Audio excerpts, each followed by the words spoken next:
So something like ChatGPT or any large language model does a great job of writing words, right? And it does a great job of generating words that it thinks we're going to like.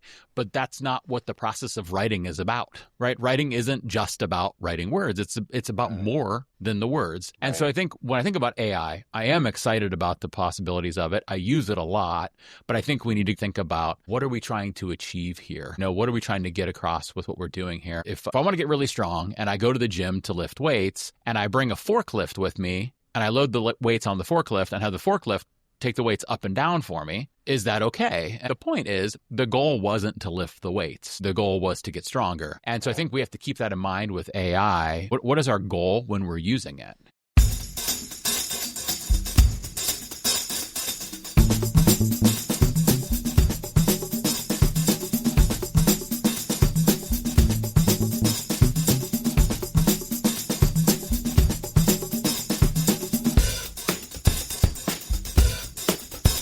Welcome to State of Ed, a podcast about education inside the classroom and out. My name is Marc Nick.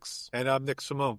How are you today, Nick? Looking forward to our conversation very much. How are you doing? I'm doing great, having a great day, and also looking forward to our conversation. Our guest today is Jake Miller. He is an EdTech and learning enthusiast who wrote Educational Duct Tape, an EdTech integration mindset, and hosts the EdTech News Brief and Educational Duct Tape Podcasts. Jake's day job is personalized learning specialist. He previously spent 5 years as a technology integration specialist and an additional 14 years in the classroom, teaching math, science, and STEM at various grade levels. With all the changes currently going on in schools, what better time to have an EdTech specialist on the show? Jake Miller, welcome to State of Ed Podcast. Hi, Mark. Hi, Nick. Thanks for having me on. I'm excited. We are super happy to have you and can't wait to pick your brain because there are many, many topics that we would love to discuss with you since technology is just when you think that technology can't be more at forefront of the educational landscape, it becomes that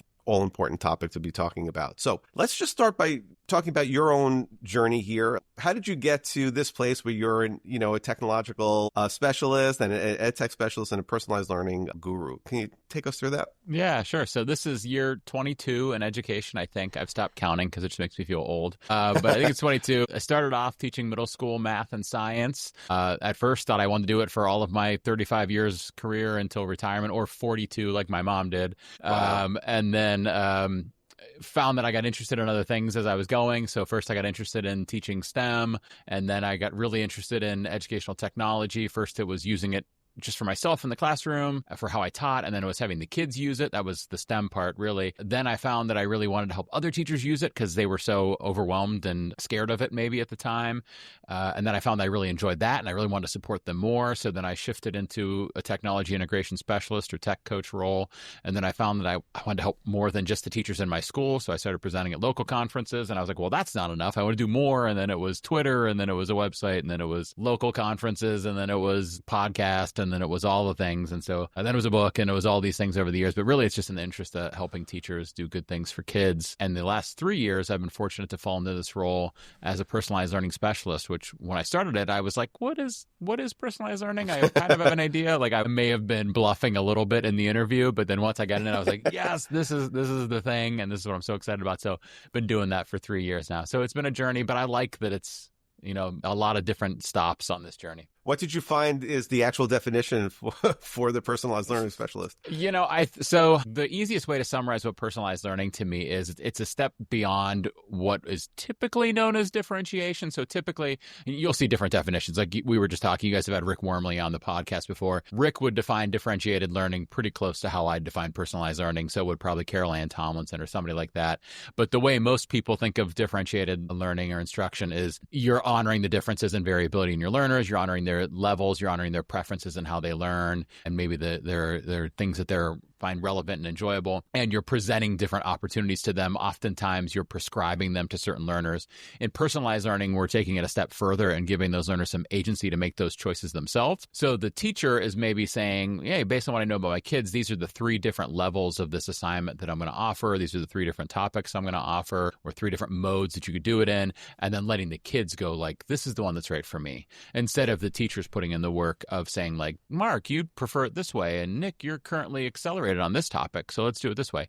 Giving the kids some control over that experience and letting them advocate for themselves and be autonomous and build that agency that's going to benefit them after graduation, for sure. So are you actually working with a school district directly right now? So here in Ohio, we have educational service centers. So I work for 2 different educational service centers. Most of my work is with 5 different school districts, but every now and then I collaborate with some other ones, which I love. Like this week, we're currently recording, and it's a Wednesday night. Not to spoil it for the people listening that we're not live in their ears right now. But this week, I've already been with 3 different school districts in 3 different days, and I love that. I love bouncing around, working with different schools, but yet being with them often enough that I know those teachers, because you have those experiences where a great presenter maybe comes in, not that I'm comparing myself to a great presenter, but a great presenter comes in, present for one day, and then you never see him again, right? I have the nice benefit of I'll see you in a couple weeks, or I might see you on Thursday, or like I'm going to be back again soon. And so I have these longitudinal relationships with these educators where I can keep supporting them, but then I get to go and work with other educators too, which is really cool. That's great. Does the whole state have that structure where there are, what did you call the place? Educational service centers. Yep. So there are, every school in Ohio has to belong to one. And we provide, service centers provide a lot of different features to the schools, but one of them are curriculum consultants. Different service centers have different ones. I'm one of the few that do personalized learning in the state, but most of them have like a gifted consultant and an English consultant and things like that. That's a great idea. So if teachers wanted to work with you, how do they organize? Do they have to go through their school to set up a meeting, or? Yeah, it's almost like a consultant at an educational service center. It's almost like a job share with the different districts. So the districts are paying for my time. So, your district might have 20 days of Jake's time, and then the teacher could use one of those 20 days or an hour out of those 20 days or something like that. But sometimes we have the opportunity to do some a la carte things and some workshops and some trainings and things like that too, which I love that just variability of different things all the time. What do you love most about working with educators in this way? I love the relationship building of the experience. I think I come from a family of educators. I mentioned my mom, and my aunt was an educator as well. And so I've always had a profound respect for what they do and the work they put in. And then as I started working alongside them, supporting them with technology back in, 2006, let's say, when Google Drive was coming out, and they were like, wait, what's a cloud? What is it?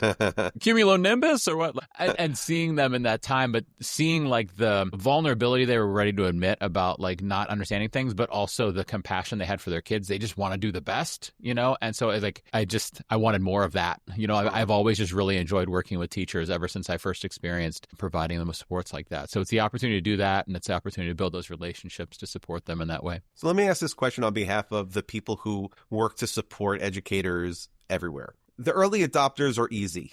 Mm-hmm. They're the low-hanging fruit, right? You just whisper a great idea, they're already like running out of the room and taking it to the next iteration before you even finish the sentence. How do you start moving further and further along the continuum? Yeah. Getting towards, I'm not talking about the laggards like the over my dead body folks, which hopefully is just a very small number. But like, how do you get towards the middle where you get the masses thinking differently and starting to really make those kinds of cultural shifts where change really starts to take hold in a school? Yeah, I don't know if you're familiar with Rogers' law of diffusion of innovation. I think I'm going to edit some words there. Rogers' law of diffusion of innovation, but it's a bell curve. And on the left, we have those innovators, those early adopters. And then the chasm. And then there is that chasm. And then as you move towards the center, you've got that early majority and the late majority. And then all the way over to the right, you've got that group of laggards, I think is what it says on it.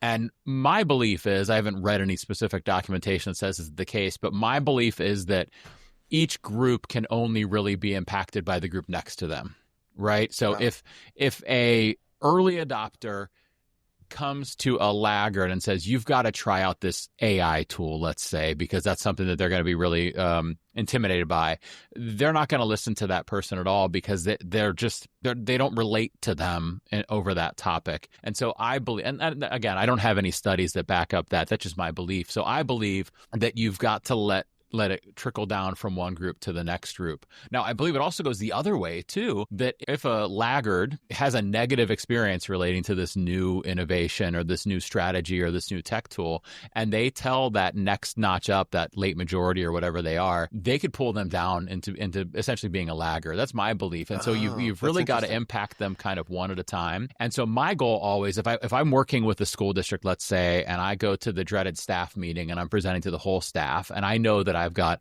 all 5 levels of that bell curve in the room with me. I know that there's nothing I could do to bring that laggard on board right now, but there are things that I could do to turn them off right now. So my goal is always to keep everybody positive. Whether or not they want to adopt it right now is fine, because sooner or later that idea is going to get to that laggard, and I don't want them to feel negative about it. And I don't want them to pull the other people down with them. So I would rather all 100% of people in that group feel positively. And maybe right now I'm just winning over the 17%, and knowing that seeing person at the 17th percentile do this is going to impact the person at the 18th percentile and the person at the 19th percentile.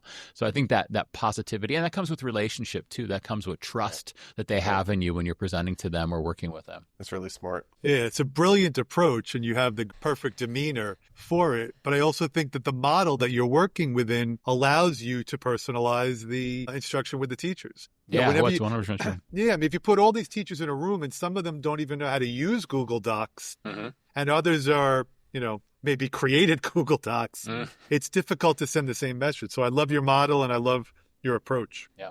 I love the name Educational Duct Tape. So can you just kind of take us through what that means to you and what that symbolizes or is a metaphor of? Yeah. So years and years ago, more than a decade ago, I was a friend of mine that lives in this area and teaches university classes for pre-service teachers, had reached out to me to talk to students about educational technology. And what I wanted to say to them, because I saw all these student teachers coming into our school, just trying out whatever the new bells and whistles of technology were at that time, but they were doing it kind of without regard for why. Like, why are you using that tool? Why are you using a Kahoot right now? I don't know. The kids like it. Are you trying to build their DOK knowledge? Are you trying to teach them some vocabulary? Are you trying to review something? Like, why are you doing that? And they didn't really have a reason. So when I talked to that class, I really wanted to talk to them about how we use educational technology as tools to support us in achieving pedagogical or teacher goals or solving problems or meeting needs. And so I gave him that presentation. And then afterwards, I said to the teacher, I said,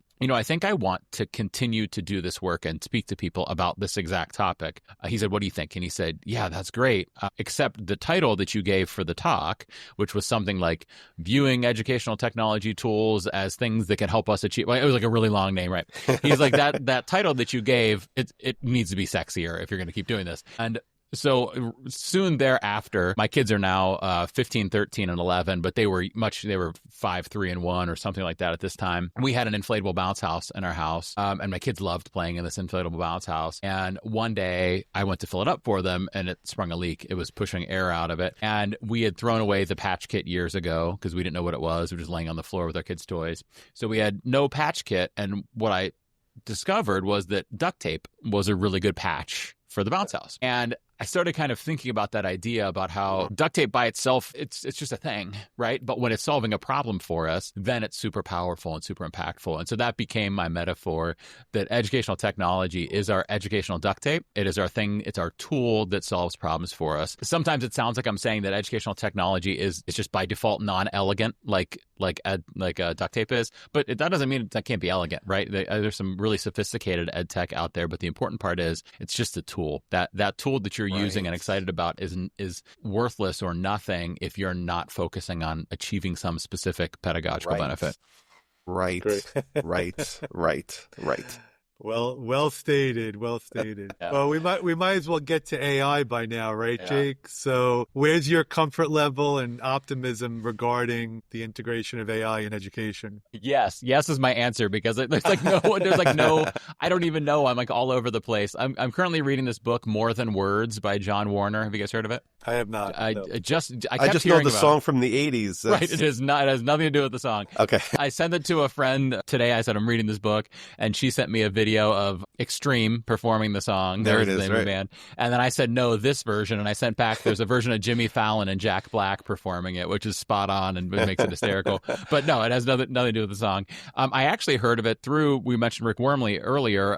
Wormley wrote one of the, I don't know, one of the quotes in the book and put it out on his social media. And that's the first place I heard it. And then I heard it on a podcast. I believe it was the Search Engine podcast. And I heard it somewhere else too. And I was like, I keep hearing about this book and I keep being really excited about it. I think I need to read this. And so I'm 2 or 3 chapters in right now. But it's talking about how the written language words are more than words, right? So something like ChatGPT or any large language model does a great job of writing words, right? And it does a great job of generating words that it thinks we're going to like. But that's not what the process of writing is about, right? Writing isn't just about writing words. It's about more than the words. And so I think when I think about AI, I am excited about the possibilities of it. I use it a lot, but I think we need to go back to that duct tape idea and really think about what are we trying to achieve here? What are we trying to get across with what we're doing here? I saw a guy named Dave Stewart Jr. speak recently, and Dave referenced this metaphor that he had recently heard from somebody else that was, if I want to get really strong and I go to the gym to lift weights and I bring a forklift with me and I load the weights on the forklift and have the forklift take the weights up and down for me, is that okay? And Dave didn't say this next part. I was like waiting on the edge of my seat for him to say it. I think he was being a writer and letting me think it instead of him saying it. But the point is, the goal wasn't to lift the weights, right? The goal was to get stronger. And so I think we have to keep that in mind with AI. What is the AI? What is our goal when we're using it? So if, for example, we're using a tool like School AI and we want our kids to do some self-assessment and reflection about a certain topic, and School AI is kind of like a tutor helping them do that, that's, I think, a pretty great use of AI, right? Because it's helping us achieve the goal. But if a kid's going to Claude, let's say a large language model, and saying, write this essay for me, then the kid's not getting stronger, like in that weightlifting metaphor. So we just have to be really mindful about that. I think that requires a couple things too. One is, which is part of what this book is talking about, More Than Words, is changing the way we think about writing in school to make it so it's actually relevant and meaningful and important and motivational for kids, right? But it also means that we need to be talking to our kids about this, talking about how we use AI, how we don't use AI, and our reasoning behind it and why some uses are okay and other uses are not okay. Can I take that one step further or maybe add a third prong? I think part of it also in this reflection that you're talking about is we have for so long structured school around the exchange for like your compliance for points. Yes, yeah. So we have taught students that this is the all important thing. You need your points to get your credits. You need your credits to get your diploma. You need your diploma to have the life that you are dreaming of having. So they're just playing by the rules that we have created. 100%. So when we say write an essay, they're thinking I need points. The technology is giving them a shortcut to help them get the points that they want. That's how they're trying to win the game. If we redirect the focus to like what's really important, it's about learning. It's about getting stronger, just like you said. It's about building up those skills. So we have to really take a strong look at what we're doing and the carrots and the sticks that we're bringing into the educational model, because I think rhetorically have all the right messages, but are we historically creating the right frameworks to get the outcomes that we're talking about? Yeah, I agree 100%. There's some work that I got really excited about so in my personalized learning work, as I was this is year 3 in it, and now I feel like I know most of the stuff, right? Not all of the stuff. I'm still learning. But early on, I was just kind of scratching the surface and learning about all the different things. And one part of personalized learning is students setting goals. And I was like, well, what does that mean? What's a good goal? What does that look like? And so as I was learning about goal setting, I learned about the 2 different orientations that a goal could have. One is a mastery goal, and one is a performance-oriented or mastery-oriented goals. And a performance-oriented goal is exactly what you're saying. If your goal is the A or the finished essay or lifting the weights, the studies have shown that you're going to try to do those things by any means necessary, right? That's right. We all have a border of what we will and won't do, but some people in that situation, if they could cheat, they'll just cheat, right? By any means necessary, they want to achieve that goal. And so what you're saying is we need to get away from these performance-oriented goals and focus on mastery-oriented goals, which is saying I'm trying to build a skill here. I'm trying to get better at something. And the studies have also shown that if you're doing that, then you're less likely to do means of like cheating, for example, to get there, because cheating doesn't achieve that goal. So, for example, for me, I'm 45 years old. I'm getting to the age of life where I need to take care of my body and make sure I'm strong, right? I'm not just trying to show up looking good in a bathing suit at the lake this summer. Like, I need to just take care of myself as I get older. And so when I work out, it doesn't make sense for me to use a forklift because my goal is not lifting the weights. Similarly, it doesn't make sense for me to use steroids because my goal is not how I look with my shirt off. My goal is to be strong and healthy, and steroids won't help with that. Forklift won't help with that. Lifting some weights and going for a run on the treadmill, those things will help with that. So my goal is mastery oriented, not performance oriented. I think that's the biggest problem with AI, but it's a problem we've been dealing with in education for decades, maybe a century, right? It's all of the problems we've had come out of that. That's the way we've built education as a system. But cheating has never been so easy. Yeah, right? That's part of it. And one of the things that I am concerned about is I try to, as Nick will hopefully say, I try to remain very optimistic about education because I believe it's the most important and most valuable gift that we can give our kids. It's essential to everything. But I fear what I'm calling like the AI infinite loop, which is the teacher uses AI to generate the assignment, the student uses AI to complete the assignment, and the teacher uses AI to grade the assignment. And the loop is complete, and not a single human being has actually contributed to the work. Yeah. And I feel like we're like on the cusp of that very thing happening. And it's a major concern because once we get on that hamster wheel, I don't know how easy it's going to be to get off that hamster wheel. Yeah.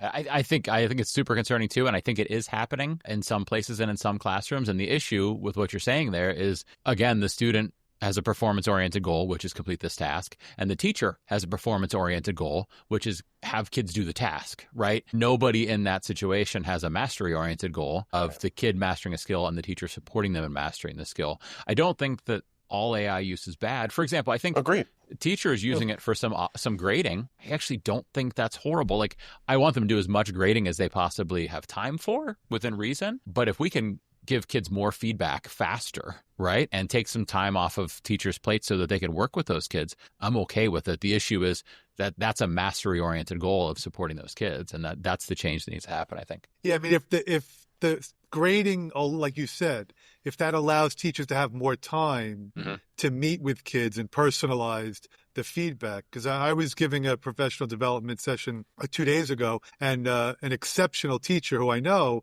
she said her concern is if the AI is just grading the papers, how do you even know how your students are improving? You have to be able to read their work and see what they're submitting so that you can give them that type of feedback. So if you just read the feedback, I don't know if that's going to be enough. Yeah, I think there has to be some teacher grading, and then we might need to supplement it with some of this AI done. But certainly, if it's all AI done, we're creating some major problems there. Or if it's all AI done and the teacher doesn't even look at the data, that's a problem. And if the kid doesn't look at the data, that's a problem. That's true also, because they could just have it graded and then send the grades to the grade book, and they haven't even taken any interest in the performance. I'm sure it's already happening. Yeah. Well, I think that goes back to some of the problems we're talking about there, where the grade has nothing. We're doing assessment wrong. If that's what we're doing, we're using assessment as a way to calculate grades instead of a way to inform instruction and grow learners who are mastering skills. And so if all the kid sees it as is a way to get a grade,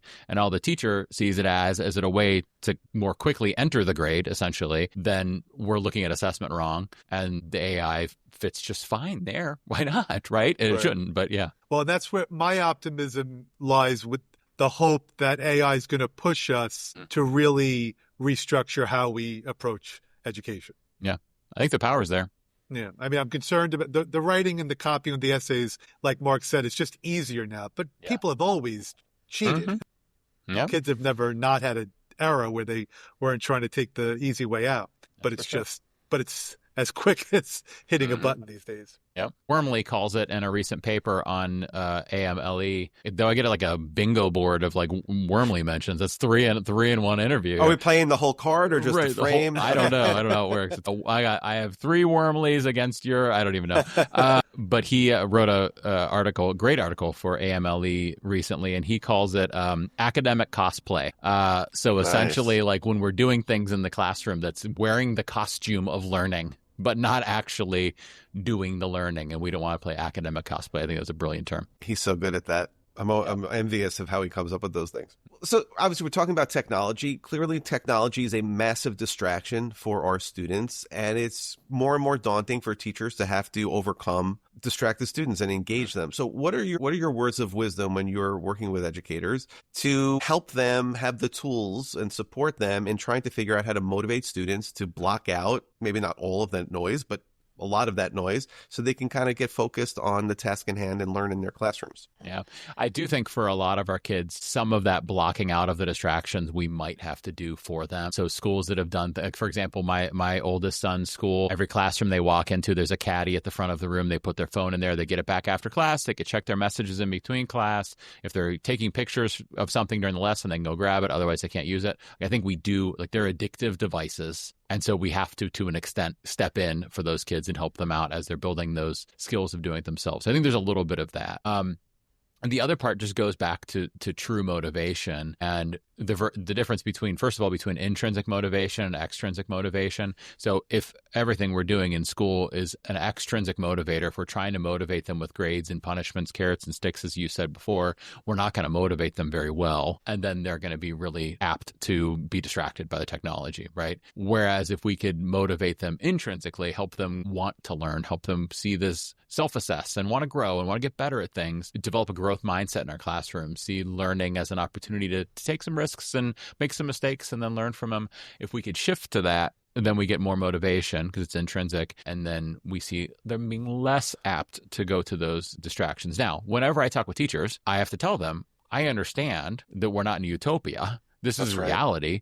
These are children. These are real children and real teenagers. And I can't just say, well, make them intrinsically motivated and then they'll put their phones away. And the teachers are like, yeah, whatever, right? Because I know that's not true. One thing, do you guys know the self-determination theory continuum that DC and I forget the other author of it that breaks up the levels of extrinsic motivation? Are you familiar with that? Yes, vaguely, but please refresh our memories. So this is another thing that as I was learning about the work that I do, I was like, I need to understand this. And the way I bring it back to all the time is like, I don't know the names of the different levels off the top of my head, but I bring it back to chores. So my own kids, I got 3 of them, with chores, I have to force them to do it, right? They don't fight back and they do it, but I have to go like, hey, empty the dishwasher. Hey, I told you 10 minutes ago, empty the dishwasher. Get up and go empty the dishwasher. And then they'll do it. Now, me with chores, I don't like to do chores. I'm not very motivated to do chores, but I know that if I don't clean that bathroom, my wife's going to clean that bathroom and I'm going to feel guilty about it. So I have kind of taken on her goal, right? And I'm doing it for that reason. So that's a step up in terms of motivation. It's still extrinsic, right? I'm so motivated by her desire to do it, but she's not forcing me anymore. The next notch up is her, right? She doesn't want to clean the bathroom, but she takes pride out of it being clean, and she desires it being clean. She wants it to be clean. So even though she's not intrinsically motivated to clean it, she is more motivated because she desires that. And that's like a kid starting to desire the learning, right? They wouldn't do it if it weren't a grade, you know? Yeah, we're just going to leave the doors of the school open, and if you just want to come on in, you know. Right. That's not realistic. That true intrinsic motivation is not realistic in most places. But if we can get them excited about the learning, they might do it. Now, the next notch up is my neighbor. This guy mows his lawn twice a week normally. Like we're about to be ready for lawn mowing, I think, next week in Ohio. I bet he mows it twice next week. And he mows How fast does the grass grow in Ohio? Not very. And he mows it both ways. He creates the diamond cut, like he's at a Major League outfield. Right, for sure, he does. And one day I asked him, what is with you and the lawn mowing? And he said, that's my happy place, man. I enjoy it. I've got 4 kids and a wife. I come home from work. All of the sports, we're going to all of the places. There's all of the things to do. There's the dinners to cook and the things to talk about. And I just plug in my headphones and I go outside and I mow the lawn, right? Because he's actually enjoying the learning. So that's the next step up. My wife doesn't enjoy cleaning that bathroom. She enjoys having it done. My neighbor enjoys the process of mowing the lawn. Now, I will point out that I haven't seen him mow his lawn in 6 months, since the weather changed, right? He could be out there mowing in the winter, but he's not, because it's still a little bit of extrinsic motivation. He still needs the grass to grow to tell him to go mow. He could potentially just mow nothing if he enjoys it that much, but that's still a little bit extrinsic motivation. So my question always is, how do we shift kids that direction, right? How do we make them value the goals? How do we make them value completion of the goals? How do we make them value the learning? How do we make them enjoy the process? They still might not choose to do it, but how do we shift them in that direction? That's what I talk about. That has nothing to do with EdTech either. But nowadays, everything we do, we can do with EdTech. But I remember when I first started teaching 22 years ago, just using technology made kids excited, right? They wanted to do it because it was technology. Nowadays, that's not the case. So how do we shift them in that direction to do that? I don't know. Where are you guys at on goals? Or I'm sorry, on chores. How are you doing your chores, Nick? Are you a good chore doer? Oh, if it's on a list, yes, I will do it. So that's not a problem at all. But I love what you just said about, the tech, like you referenced Kahoot before. Yeah. Kahoot is nice. Yeah. But if you do Kahoot for every unit, yes, at some point it becomes stale. Yeah, for sure. There was a time where even if you played like a 5-minute video in class, yeah, the kids would get so excited. Oh my God, we're going to watch a video right now. Wow. Now video is take out my phone time and tell me when it's over. Yeah, for sure. So you got to embed questions to keep them engaged. Yeah, when I used to wheel in the laser disc player, it was the roar that would come over the crowd. Yeah, so I think you're right. You have to build up that intrinsic motivation, and of course, you can use the technology to enhance that, but it's not going to do it all by itself. Yeah, certainly. Just to build off of Nick's point, some technology is really bells and whistles, and other forms of EdTech is really more transformative. So how do you direct people towards the transformative technology and maybe a little bit away from the bells and whistles technology? And how do you teach them how to discern the difference between the two on their own? Yeah, I try to always start the conversation with what they're trying to achieve. Like, what's your goal? What's your problem? What's your task? Which takes us back to what Educational Duct Tape was as a name, is you don't just choose to use duct tape. Whereas that student teacher was just choosing to use Kahoot. You choose to do a formative assessment, or you choose to, have kids share with each other, or you choose to engage them in some exploration of a topic, or whatever it might be. You have your pedagogical goal, and then you identify the tool. So I think if we always start with that step, then they're more likely to choose a technology that's going to do those things. And so whatever the goal is, if we start with a goal, then we're more certain that we're not just doing bells and whistles, Yeah. It's such great advice. I think a lot of teachers say, let me find the tool and then figure out what my goal is. But it really, like you said, should be the other way around. Yeah, for What's sure. my goal? What's my purpose in the lesson? Right. And then how can I achieve that best? Maybe it's with this tool. Maybe it's with another tool. Maybe it doesn't require any technology. Yeah. And I think also part of it is, here's how I used to teach it. So now I have this new tool. So let me just integrate what I taught and just dump it into this new thing, whether it's Kahoot or whether it's PowerPoint or whether, go along the continuum of technology over the last 20 years. But that's not necessarily making it more engaging or making it more palpable for kids or compelling, and that goes back to like the SAMR model, right? We're just like substituting. So instead of the overhead projector, I'll put it on the Proxima. Instead of the Proxima, I'll put it on a flat screen TV. Instead of the flat screen TV, it'll be on a one-to-one tablet. Instead of the one-to-one tablet, soon it'll be in the Meta glasses, But it's still the same packet or the same handout that was written in 2006 or 1996.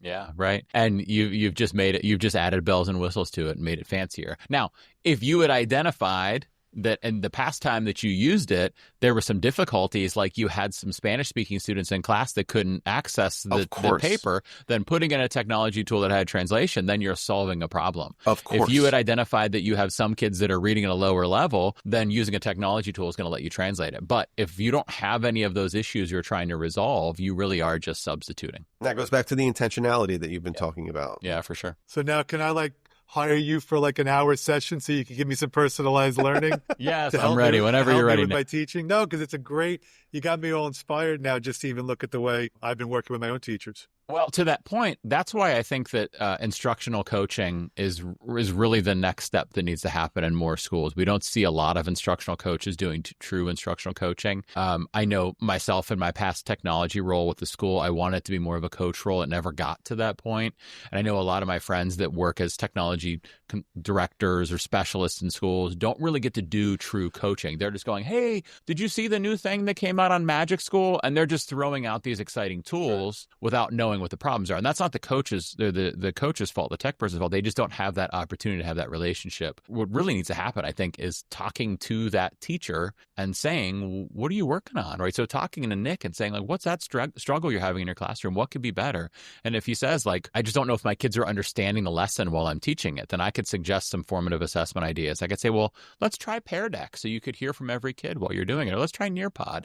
And so I could put in place, I could suggest those tech tools that I know with my expertise based on what you actually want, which, thinking about how we talked about motivation earlier, you as a teacher are going to be more motivated to listen to me and implement it because it pertains back to your own actual problem. So it's that same thing that we talk about with our kids. You're more likely to do that chore because you value the result. Yeah, it's critical. Just Mark and I, early on, we interviewed someone from a school district near us, and her job was to simply meet one-to-one with teachers. She had her Google Calendar. Teachers signed up, half-hour slot during their free period. She went to the elementary school, the middle school, the high school. That was her job. Happens to be one of the wealthiest districts in our area, but that really is what needs to happen, because that's when the best professional development is going to take place. Yeah, for sure. Because it's driven by that teacher. Right. They're talking and somebody's listening and somebody's offering expertise where they need, but really it's driven by the teacher. That's what's so powerful. It's not just the early adapters that are looking for that help. Yeah. I really think there's an overwhelming number of teachers that would love that opportunity, but they want it to be done conveniently. Yeah. They don't want it to be force-fed, after just an after-school meeting where everybody's going to. So I think it would be a great model if it can be replicated. But you guys are doing a great job in your state, because that is a nice program that you're part of. Yeah. Yeah, that's great. Yeah, as I was listening to your response before, Jake, I was thinking about this metaphor, and I was born and raised in Brooklyn, so I know like the least about farming maybe of anybody in America. But like I know enough to know that it's not just about throwing seeds on the ground. Right. There has to be a system. You have to drill down and create the proper depth for the seeds. You have to have the proper organization for the seeds. You have to have the proper watering of the seeds and all of these different steps. And I think a lot of times with what you're saying is like, okay, so here's technology. We're going to sprinkle seeds and they'll grow, because that's what happens with seeds. But farming is a lot more complicated than that. Yeah. And a lot more scientific than that, and a lot more specific and intentional than that. And I think that's kind of what you're talking about. Yeah. Whereas there's a lot of drive-by help, which is not without its value, but it's not nearly making the impact and having the level of effectiveness as what you're espousing here with your kind of pedagogical mindset and your duct tape approach to things, which is so smart and so needed. Yeah, thanks. And to think about that farming idea, some farms and some soil and some ecosystems and some areas are good for growing corn and others are not, for example. And some farms and areas are going to need more water and some are going to need less water and things like that. And I think the same is true of our teachers. Some of them are going to love using a tool like Magic School and others are not, right? And it's not a good fit for them. And to your point earlier, I think Nick said it earlier about Kahoot, we don't really want them all doing the same thing anyhow, because that's when it gets boring if everybody's doing it. So it's best for that's why it's hard to have a presenter come into a school and talk about a certain technology tool, because we really don't want every teacher in that school using it, number one. And then number two, it's not actually the right tool for all of them because they don't have the problem or the lens or whatever that yields it or that needs it. Yeah, that's right. I mean, you've shared so many wonderful ideas, and I know that Nick and I could definitely talk to you forever, but we do want to respect your time. I just want to ask one more question before we wrap up. So with wearable technology being on the cusp of the next huge thing, which is like it's hard to imagine that we're going to first go through a next huge thing, since we just got completely sideswiped with large language models not even 2.5 years ago at this point. To what extent is AR and VR going to be like the next plateau or the next hill that we climb, or do you think we're going to miss that? What's your take on that?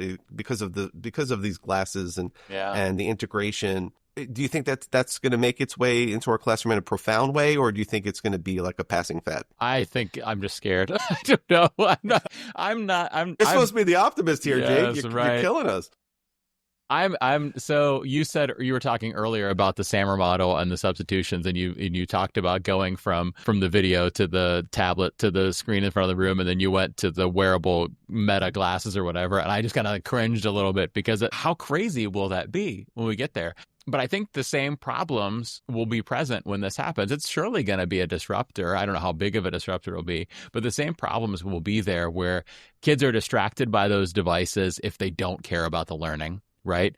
Kids are likely to use those devices to cheat if they're motivated only by the grade and by completing the work, by the carrots, by the sticks. So it's going to be the same sets of problems that we're dealing with AI, that we dealt with cell phones, that we dealt with Wikipedia, with the internet, with Chromebooks. Those same sets of problems are going to present themselves with these wearable technologies. The additional problem is it's going to be really hard to tell when kids are using them and not. So we really have to build our environments so that the kids don't want to use them, I think, is the most important part. Is that a good enough answer for you, Mark? Does that count? I love it. I'll be replaying that one a few times. Nice. That's amazing. Jake, thank you so much for sharing all of your insights and your wisdom and your understanding of technology, because it's such a critical viewpoint at this juncture in education. We really need more voices like yours. Oh, thank you guys. I appreciate being on. I'm a huge fan of this show, and I'm excited to get to talk to you guys. Thank you very much, Jake. Thank you so much. I really enjoyed speaking with you. And you definitely, like I said, you got me inspired to do a few different things in the classroom. Love it. Thank you. So if you'd like to catch up on previous episodes of State of Ed, you can find us on Apple Podcasts, Spotify, Amazon, YouTube. You can also find us on the web at stateofedpodcast.com, where you'll find links to what we've discussed, including how to reach Jake on social media and on the web. You can also follow me on Twitter at Marcissix or marcissix.com, on YouTube at Edupyro, EDUPYRO. You can also check out Jake's book, and you can check out my book, Captivate, Engaging and Empowering Students in a World of Digital Distractions, available on Amazon. So, and please be sure to leave a comment. I'd love to hear your thoughts about the book, about the podcast, and anything else education related. Jake Miller, thank you so much for sharing your time with us this evening, and I'm selfishly happy that your son's baseball game was rained out, so you could keep our appointment here with us this evening. It was such a treat to talk to you. Yeah, thanks, guys.